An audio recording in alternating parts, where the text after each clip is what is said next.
Alright, you guys keep asking me for a legend tier list, and this time around I spent a little bit of extra time to make sure that I get the placements just right. So, without further ado, here is the Apex Legends Season 17 legend tier list based on the first week or so, plus some extra theory from my end of Season 17. Keep in mind that ranking legends into different tiers, when the gameplay varies so much depending on your rank, on your tier, and what type of playlist you're in, is a bit of a challenge. But I will still try my best in ranking them for high pubs and mid to high ranked. As usual, if you are interested in learning how to play any of these legends, make sure to check out my channel as I do have a guide on how to play any of them. And if you disagree, of course let me know in the comments. Let's dive into it. We're going to start the video off with the F tier, which consists of legends that I just don't see myself using in Season 17, so obviously we're going to have to bring up Revenant. Revenant is not very useful. His passive abilities don't do much to help him avoid getting hit, and his tactical ability is mostly only reactive, which means he can only stop an enemy for a short period of time, and you can't actually make something happen with it. His ultimate ability is also not very useful, short of surprising that one enemy who doesn't pay attention to visual or audio cues, I guess. And he needs to work with other legends to actually be effective. He might be more useful in a passive or a defensive meta, since these allow you to set up and pull off a full siege, but for now he's not really worth using. If my predictions are correct and the meta does slow down with a lot more teams setting up and playing positioning this season, we might actually see him find himself up maybe 1 or 2 tiers in like a niche playstyle sort of way, but for now, he remains in the F tier. Next up in the F tier is a bread to the butter that is Revenant and Octane, that being Octane. While he has explosive gameplay, useful abilities, and a good ultimate with his jump pad, which is great for team utility, the jump pad sends you in a predictable direction, making it easy for enemies to shoot you down. He also lacks mid to end game potential and is not very effective in slower metas because of the aforementioned readability issue. So despite his verticality, he's not that good. And his passive ability isn't really useful for him other than in some niche use cases where he wants to save up on heals or syringes. Overall, he fails to make a case for being placed any higher than in the F tier. And of course, we're going to have to close out the F tier with Ashe. I could probably put her in D tier, but, you know, honestly, I'm just gonna stick with my gut here and keep her in F.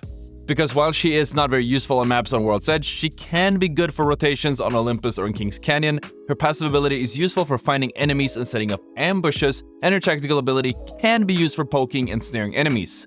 Her ultimate ability, Phase Tear, is very explosive and can teleport her and her team up to 62 meters away.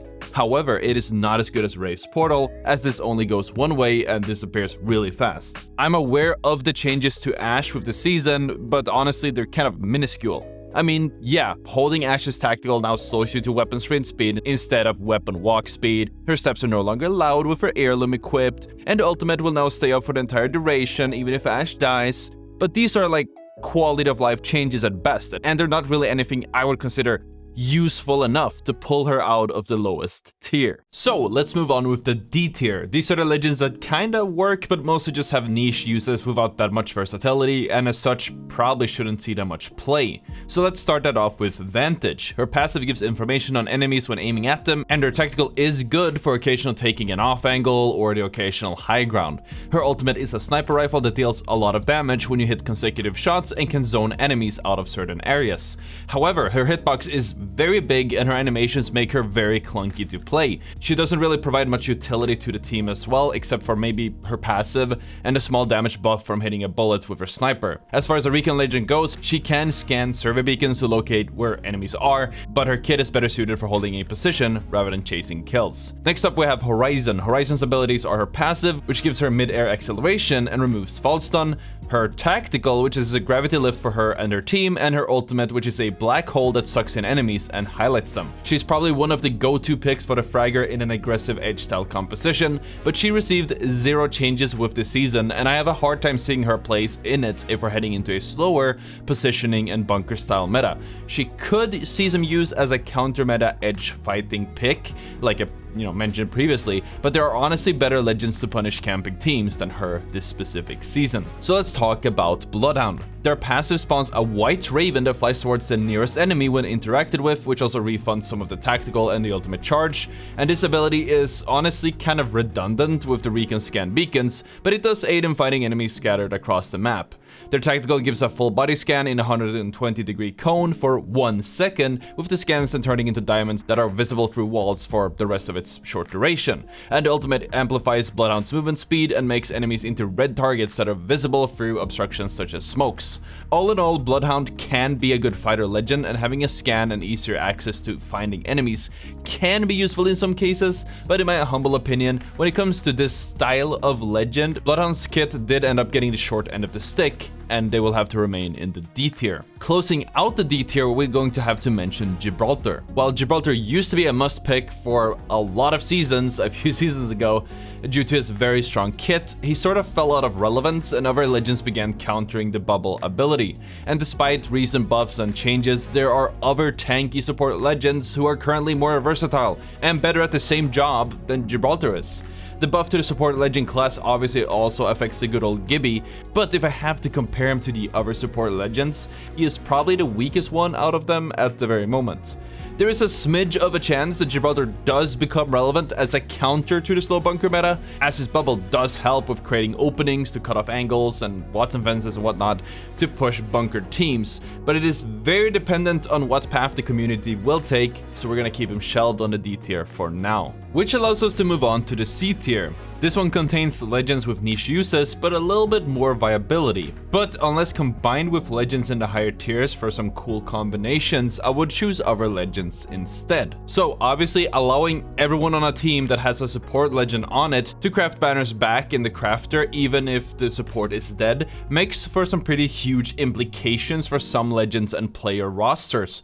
And thanks to this change, in addition to putting him in a role that makes more sense, that being going from skirmisher to support, Mirage has moved up from the D tier to the C tier, but he still kind of lacks useful abilities. His passive, which allows him to turn invisible when he revives a teammate, is easily countered by sound cues. His tactical, which creates decoys to fool the enemy, is also easily countered by experienced players. However, if the decoys do work, the enemy will be tracked for a few seconds. His ultimate has some potential for jukes and outplays, but he is still primarily a duelist and lacks true teamplay utility when compared to the other legends in this video. Despite the recent buffs, I consider Mirage to be one of the least useful duelists in the game. Another legend who's positively impacted by the support role change has to be Lifeline. Lifeline is a legend with an overall outdated kit, but her passive allows her to revive both teammates at once without being stuck in animation. However, this passive is only useful when teammates are already downed. Her tactical is a small drone that slowly heals health, and her ultimate provides better loot, but with a pretty long cooldown. Despite the positive change to her kit with the buff to the support class overall, Lifeline wasn't even mentioned in the patch notes, and as such still falls behind when it comes to power creep, and she cannot go further than the C tier, which is honestly probably even too generous in the first place. So next up we have Crypto. Crypto is probably a great example of a niche playstyle that can work, and it is really strong when it does. But for most teams and individual players, running a Crypto instead of a more traditional recon legend is more or less a throw. He can be combined with other legends such as Catalysts or Bangalore to give vision where other teams don't have any, and he can be great to deal with those pesky teams that are playing position and are fully set up, and the ability to read where all the players are on the map can be good for finding rats or where to rotate if you want to rip a Valkyrie ultimate or evac tower, but it's really only useful with good team play and a good strategy and a good plan, and of course in the right type of lobbies where other teams do play zone properly. So I will have to put him in the C tier, and as I say, he does have potential, especially this season, to be a bit higher. Fuse is another legend that is especially good against bunkering teams. His tactical ability can deny space for 6 seconds per cluster, while his ultimate creates a ring of fire that traps enemies and highlights any enemies inside of it. Fuse's passive ability also lets him stack ordnances in his inventory, allowing him to carry way more grenades. As with Crypto, playing Fuse is pretty challenging when compared to many other legends due to the complexities of his kit and his larger hitbox and of course lack of mobility. And he really only sees his peak value if he's sieging bunkering teams or playing in the very late game, while at the same time having enough space himself to maneuver around and to starve them out with his ordnances. I can see him being a lot higher when used correctly, but for most situations I cannot place him higher than in the C tier. And of course, closing out the C tier, we're going to place Pathfinder. Despite being a generally super popular legend, I can't really put him any higher than in the C tier. Although we have seen some cool use of his new Season 16 passive, which refunds his zipline and reduces its cooldown when scanning care packages. His grapple remains the most significant part of his kit. His ultimate can be useful for fast rotations and taking high ground, but will always be a double-edged sword, as it can be abused by enemy teams if they do choose to push you. And while he is popular in Predator lobbies in order to farm, clips and content, he struggles in the tougher, slower lobbies as his kit can be disabled and his large hitbox puts him in a massive disadvantage in duels. Do not get me wrong, there are some players who make it work, and they really make it work, but unless you're built different, you won't get much done with a Pathfinder if everyone's looking at you. So let's dive into the B tier. These are legends that I believe are all around useful, especially as the skill level goes up into the higher tier ranked, and who knows, maybe even tournaments. Let's start off the B tier right. Rampart's modded loader passive increases the magazine size and decreases the reload time for LMGs, and her amped cover tactical allows for placing one-way barriers that block incoming shots, but at the same time boosts outgoing damage. Her ultimate can act as a secondary handheld weapon, or a minigun if you will, that anyone can use, but is best used in a bunker with other legends like Ottr or Caustic. However, since Rampart is a controller legend, it's not really recommended to run her with another zone scanning legend, because you're going to be missing out on other passive bonuses. Rampart is an overall good legend to lock down entire rooms with her amped walls, and she can even create space out of thin air if her team is caught out in the open, as well as have the ability to do surprising damage thanks to the mobile Sheila.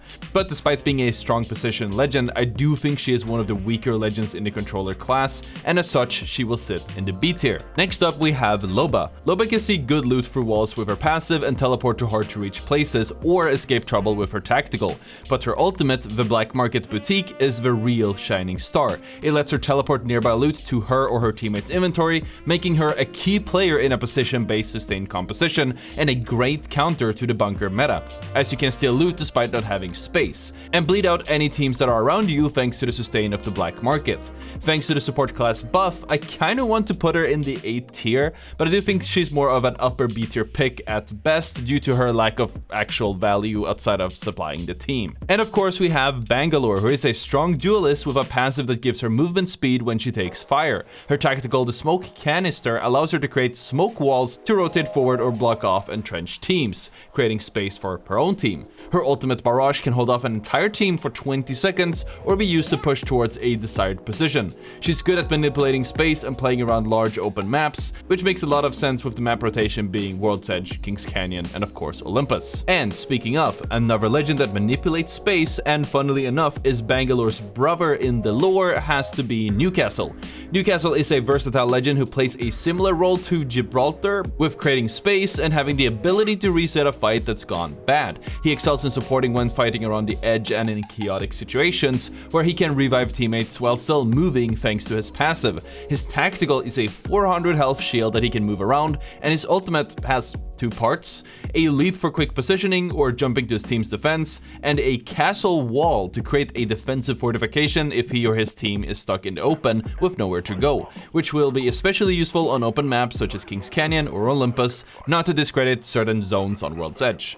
Other than that, another good harasser in the B tier has to be Mad Maggie. Maggie is a strong legend that can be used to harass enemies that are set up or aggressively push and run them down. Her passive allows her to see enemies through walls when she damages them and gives her a speed boost when wielding shotguns. And her drill ability can reveal enemy positions through walls and can be used to break objects or bully Watson's pylons by drilling them from the outside and giving Maggie's team an opening to lob grenades into the enemy base. Her ultimate Wrecking Ball can stun and disorient enemy teams, making it a great tool for pushing, especially once something like Watson's pylon is down. When used effectively, Mad Maggie can easily be placed in the B tier, especially against passive or bunkered teams. And now we're heading into the A tier. These legends are a near must pick, or at the very least extremely useful in almost all situations.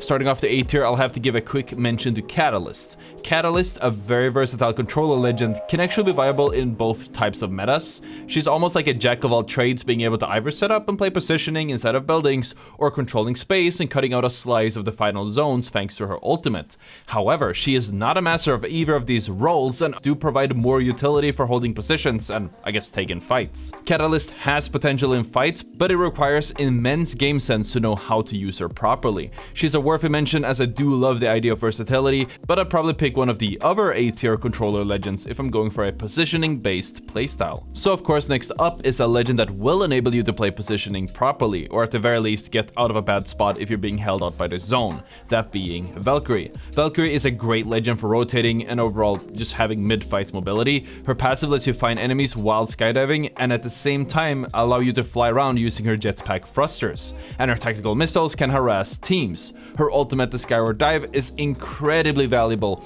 and allows for fast and efficient rotations while also serving as a good escape tool. She's a valuable asset on any team and should probably be included in every team comp this season. Now, you're going to say, but Ottr, there are evac towers, do we really need Valkyrie's ultimate? And first up, shut up, it's my video, I'm the one who speaks.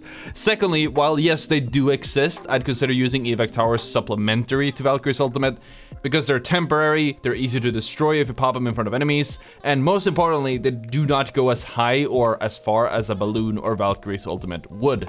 Theoretically, you could chain several evac towers together, and maybe even throw in a Valkyrie ultimate to get around the map super quickly, and you could probably even cut Valkyrie out of the equation with the evac towers, but doing so would open yourself up for a lot of risk that I don't want to be liable for. Now, let's take a look at the two strongest positional legends in the game, the first one being Caustic. Caustic is a useful legend for both holding a position and shoving enemy teams out of areas. His gas trap tactical can create cover, space, and hold enemies off, while his gas grenade ultimate can be used defensively to keep his team alive, or even aggressively to gas out enemy teams out of positions or smaller rooms.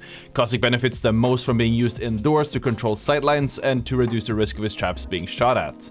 In addition to that, his gas makes him one of the last legends that any team wants to push, making him an incredibly valuable asset in staving off third parties or just stalling out a fight, especially when facing most of the legends, especially if he's facing most of the legends around the top of today's tier list. And the other positional legend obviously has to be Wattson. Wattson is a defensive legend who's useful in any defensive playstyle, but unlike Caustic, doesn't really have much value being played aggressively. Her passive lets her carry 2 ultimate accelerants per inventory slot at the same time, with one instantly replenishing her ultimate, and of course the passive also slowly but passively heals her shield up. Her tactical defenses can be used defensively to claim buildings or entire areas by visually reminding teams of the space that she's got under control.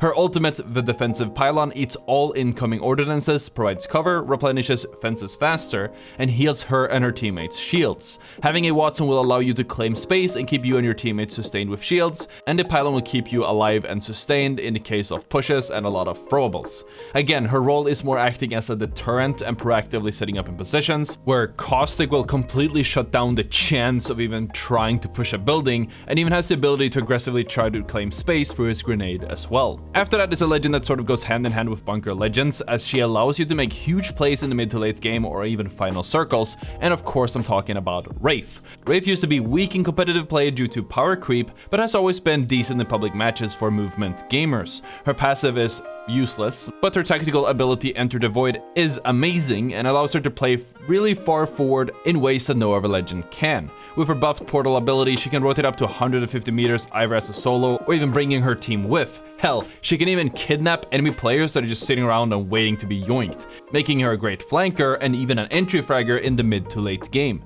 I can see Wraith being a lot more viable as a competitive pick this specific season for teams that don't necessarily feel like they need a Valkyrie, who instead opt to use an evac tower to rotate and then put all of their focus on Wraith's abilities for the late game. And to round off the A tier, we're going to have the new addition to the game. That's right, Ballistic. I waited really long to get to him just so I could keep you waiting, squirming, and hoping that he'd be in the 1 tier that you want. But no, he is incredibly good when in the right hand. Ballistic's passive allows him to store a third weapon, nothing really important, but his tactical allows him to instantly deal 30 damage and make an enemy's gun heat up if they shoot too much, which makes them take damage and briefly be unable to shoot, which is incredibly strong in the right types of duels, and his ultimate upgrades the weapon on the sling to gold quality, while giving Ballistic and nearby teammates a huge buff to their arm move speed, giving them super fast reloads and infinite ammo for a whole 30 seconds. The ultimate is incredibly useful and honestly a team fight winner, and better yet, it only has a 2-minute cooldown.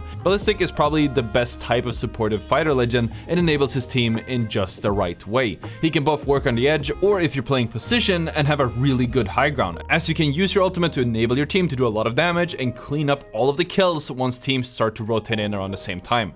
I would put him in the S tier, but despite enabling your team in a very strong and unique way, I don't think that his abilities are quite strong enough to make him a must pick like an S tier legend. And now you're definitely thinking, okay Ottr, what is so good that it qualifies to be S tier? Let's take a look at the S tier legends, or actually just legend singular. This one might be up for contention, so I'm curious to hear what you think about it. And as usual, if you have made it this far, make sure to hit subscribe so you stay up to date on all the banger content.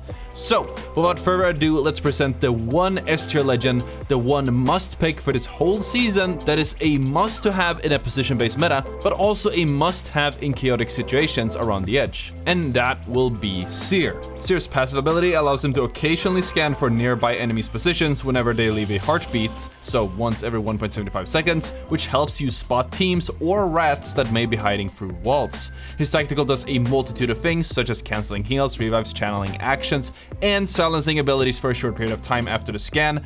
Imagine if you combine this with ballistic, they won't be able to shoot or do abilities. Not only that, but it gives his team information on the scanned enemy's current health and position, which is incredibly useful to stop a team from resetting and allow you to push up without a problem. To use Seer effectively, it's important not to use the tactical to initiate the fight, but instead when you've already damaged an enemy or maybe even gotten yourself a knock. The ultimate also gives you information on enemy team's whereabouts for the entire duration, assuming they're moving around, which helps in decision making in the middle of the chaotic moments. Overall, Seer is a very good supportive legend, and probably that one recon legend that you need to have no matter your composition, as the information not only helps you initiate, but he allows you to lock in and capitalize on any opening that you might do, as well as allow you to stay informed for the entire duration of the fight, because audio is just not reliable. And yeah, that was all of the tiers. Check out the video on the screen if you want to get some great tips for Season 17. Thank you guys so much for watching, and I'll see you all tomorrow. Peace.